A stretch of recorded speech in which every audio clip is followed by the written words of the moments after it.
Assalamualaikum warahmatullahi wabarakatuh.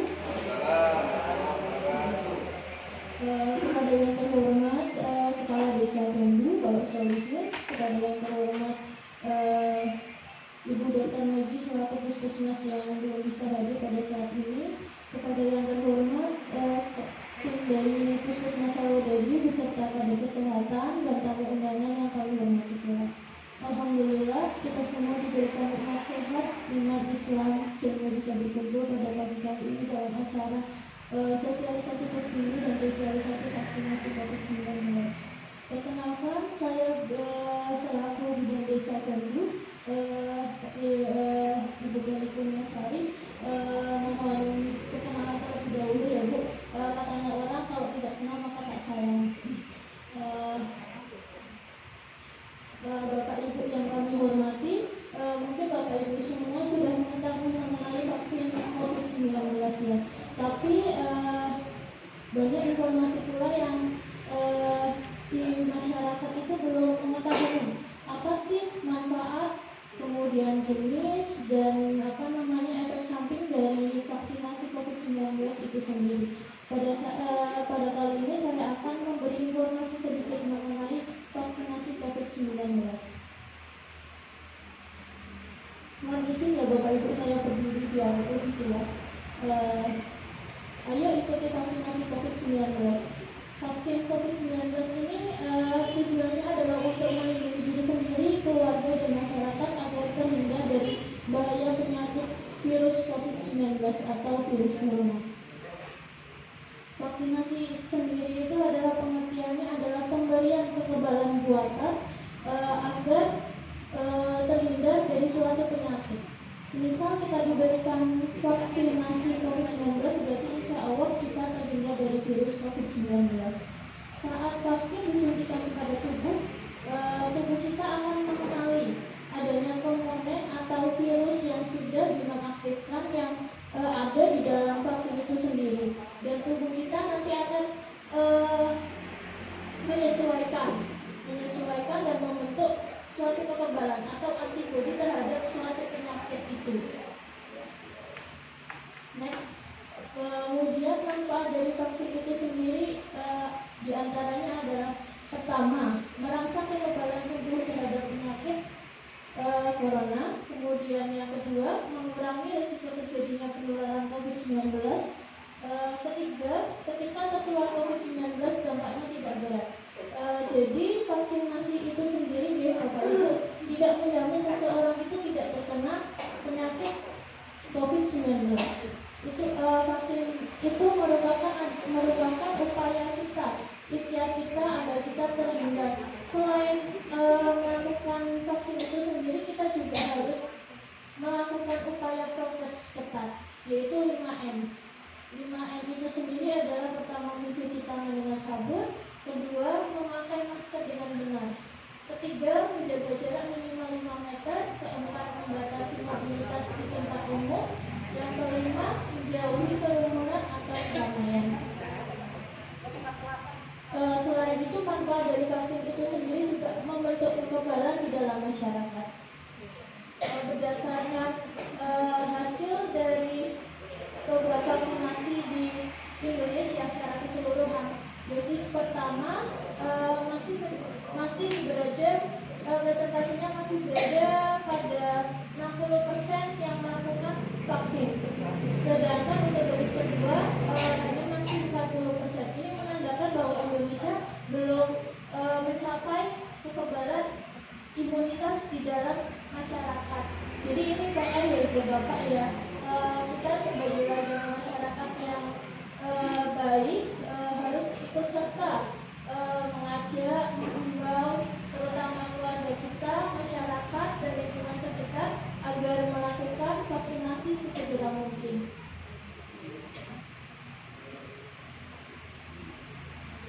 Kemudian vaksinasi COVID-19 ini itu sangat aman, kemudian beraktivitasnya tinggi sekaligus berkualitas juga Pak.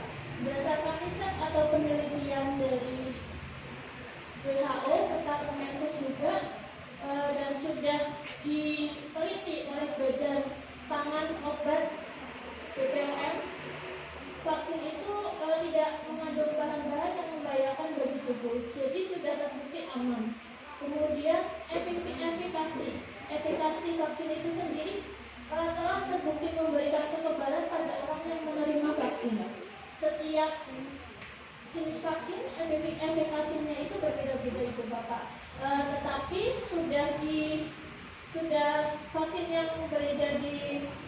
lingkungan kita ini sudah lolos uji standarisasi WHO atau Badan Kesehatan Internasional. Kalau WHO sudah menetapkan bahwa standarisasinya harus lebih dari 65% efikasinya. Dan alhamdulillah vaksin yang beredar di Indonesia itu sendiri sudah melebihi standar efikasi yang sudah ditentukan. Kemudian yang ketiga, efektif. Biaya yang dikeluarkan sebanding dengan dampak positif yang dihasilkan. Semisal, ada di antara kita di dalam masyarakat ada yang terkena virus COVID-19. Itu biaya perawatannya itu lebih mahal daripada kita harus melakukan vaksinasi. Vaksinasi itu adalah pencegahan sedini mungkin agar kita tidak terkena penyakit tersebut. Kemudian vaksin COVID itu juga sudah mendapatkan sertifikasi halal berdasarkan MUI. Jadi sudah sudah dipastikan bahwa vaksin itu tidak mengandung bahan-bahan yang menurut kita yang beragama Islam haram. Kemudian jenis vaksin di Indonesia yang beredar saat ini itu macam-macam ya Bu. Ada yang Sinovac, yang pertama kali keluar itu Sinovac. Itu memang produksi sediaan pertama memang yang beredar di Indonesia. Tetapi walaupun produksi Sinovac ini efikasinya namanya tidak terlalu tinggi, memang sudah lulus standarisasi WHO, jadi sudah dipastikan keamanannya dan keefektifannya. Kalau Sinovac itu dosisnya ada 2 kali dan jarak penyuntikannya itu ada jarak penyuntikan dari dosis pertama ke dosis kedua ada membutuhkan waktu 28 hari. Kemudian jenis vaksin yang lainnya ada AstraZeneca, Sinovac, Pfizer, dan yang terakhir yang sudah beredar saat ini adalah Johnson & Johnson. Kalau Johnson & Johnson ini adalah dosis tunggal, jadi cuma 1 kali suntik saja. Kemudian sasaran vaksinasi di Indonesia itu ada beberapa sasaran. Yang pertama itu tenaga kesehatan memang diharuskan untuk vaksin terlebih dahulu, karena tenaga kesehatan adalah yang berada di depan pada saat penanggulangan pandemi COVID-19. Tenaga kesehatan juga sudah mendapatkan vaksin dosis ketiga. Kemudian yang kedua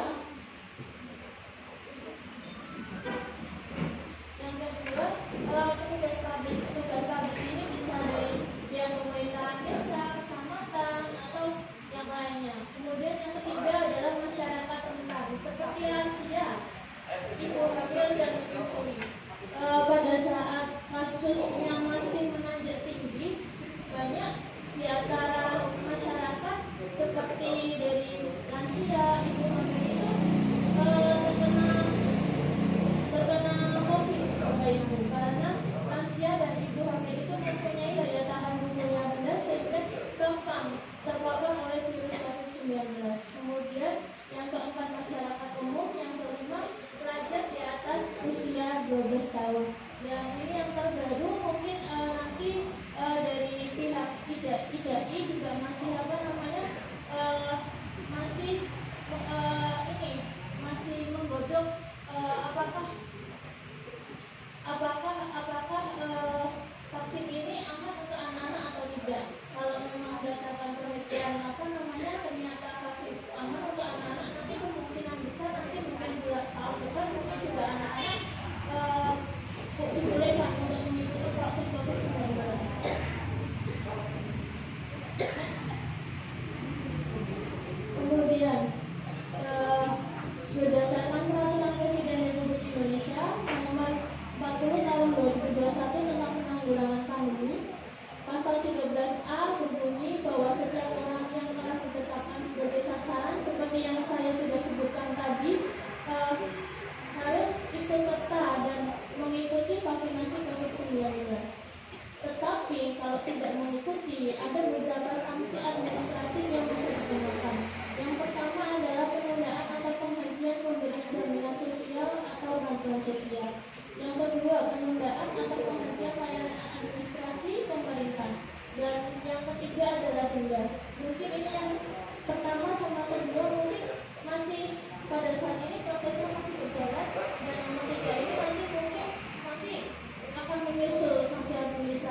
menjumpai orang yang terbakar virus COVID, bahkan tidak ada. Tapi kalau sewu di di belahan dunia lainnya seperti di benua Afrika, pada saat ini sudah ditemukan varian terbaru dari COVID-19 namanya Omicron, dan itu disinyalir lebih berbahaya dari varian Delta atau varian sebelumnya. Saya harap walaupun masyarakat umum mayoritas sudah melakukan vaksinasi, tetap harus menjaga protokol kesehatan dan gaya hidup sehat, dan berusaha ya Bapak Ibu ya, agar kita selalu diberikan kesehatan selalu dan diberikan perlindungan oleh Allah Subhanahu wa Ta'ala. Begitu yang saya bisa sampaikan. Apabila ada kurang lebihnya saya mohon maaf. Barangkali ada yang ingin ditanyakan dari Ibu, Bapak, atau dari Mbak, monggo. Tapi kalau tidak ada pertanyaan, saya rasa Ibu Bapak sudah paham, itu sudah saya berikan brosur, nanti bisa dibaca dan diulat ke tetangga atau keluarga atau bahkan masyarakat untuk dihimbau, diajak untuk melakukan vaksinasi COVID-19 di fasilitas kesehatan terdekat. Kasus itu mohon Bapak Ibu mohon maaf ya Pak, monggo. Oke, ini Bapak Aldo, monggo. Terima kasih wakil bicara saya. Kami akan menanyakan yang pertama yaitu Johnson & Johnson. Itu sudah selesai vaksin juga. Iya. Yang pertama biasa dari Kemenkes ya. Iya. Itu tanggal 1 berapa? Banyak. Itu pertanyaan saya. Kemudian setelah vaksin selesai dokter, untuk dicetak kartunya tidak bisa. Oh, setelah dicetak kartunya tidak bisa. Ya, itu yang pertama. Yang kedua, untuk vaksin orang tua 60 ke atas, iya, yang pada dasarnya sakit-sakitan, itu bisa divaksin apa enggak? Iya. Yang pertama Nggih, matur nuwun Pak ke pertanyaannya. Saya berusaha menjawab pertanyaan pertama dulu ya. Kalau pertanyaan pertama, vaksin Johnson & Johnson, pada saat pelaksanaan vaksin kan memang dari petugas kesehatan sudah menginput ke aplikasi, namanya aplikasi kita vaksinasi. Di situ nanti kami input dan nanti akan kami cetak kartu vaksinnya. Kalau kartu vaksinnya sudah keluar, berarti data yang sudah kami masukkan ke pusat itu sudah dideteksi sana Pak. Tapi mungkin yang Bapak maksud mungkin terkendala mungkin di aplikasi Peduli Lindunginya pripun? adalah dicetakannya belum bisa. Iya, kalau dicetak di kartunya nanti bisa saya minta data NIK-nya, nanti saya cek. Kalau memang sudah terdaftar, berarti tinggal cetak saja Pak. Tapi kalau ternyata belum terdaftar, berarti mungkin pada saat pelaksanaannya mungkin ada salah satu yang kelewat mungkin soalnya kita mengurusi orang banyak sekali Pak Project, jadi mungkin ya semua gitu. Johnson. Yang Johnson, iya Pak. Kemarin kan kebetulan ada 30 orang yang belum dicetak kartunya, dan saya sudah menginput ke NIK-nya, ke aplikasi tiket, dan ternyata Johnson & juga bisa dicetak kartunya Pak. Mungkin yang belum dapat mungkin karena belum dicetak di pimpinnya ya. Bukan yang lebaran, yang KTP yang kayak di Peduli Lindungi. Oh, berarti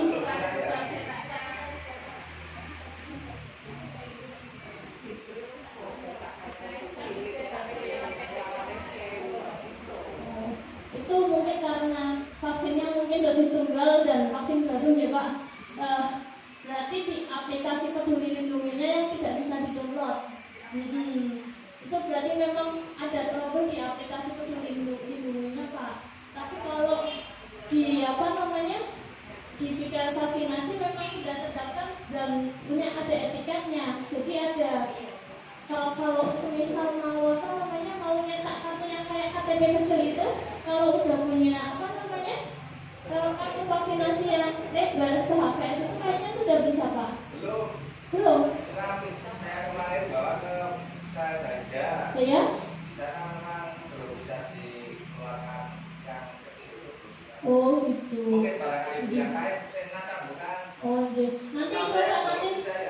Nanti coba saya cross-checkkan dan saya tanyakan ke pihak pemegang yang biasa ini Pak, yang biasa memasukkan data aplikasi mengenai tiket vaksin kayak gitu ya Pak. Nanti pertanyaannya berarti PR buat saya untuk menanyakan terlebih dahulu ngapunten.